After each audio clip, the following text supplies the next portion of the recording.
આપ સૌને હેપી રક્ષાબંધન। સૌથી પહેલા આ વિડીયોમાં રાખડી બાંધવાનું શ્રેષ્ઠ મુહૂર્ત કયું છે તે હું તમને જણાવી દઉં। બપોરે 2 વાગ્યાથી સાંજે 7 વાગ્યા સુધીમાં તમે રાખડી બાંધી શકો છો અને ખાસ કરીને રાખડીમાં 3 ગાંઠ બાંધવામાં આવતી હોય છે અને આ ગાંઠનું મહત્વ શું છે તે હું આ વિડીયોમાં આપને જણાવવાની છું।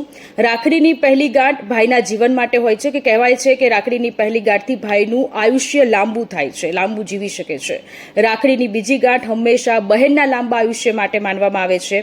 એવું માનવામાં આવે છે કે જ્યારે બહેનો ભાઈને રાખડી બાંધે છે ત્યારે રાખડીની બીજી ગાંઠ તેની પોતાની ઉંમર માટે માનવામાં આવે છે અને તેની સાથે ત્રિદેવની કૃપા પણ બની રહે છે।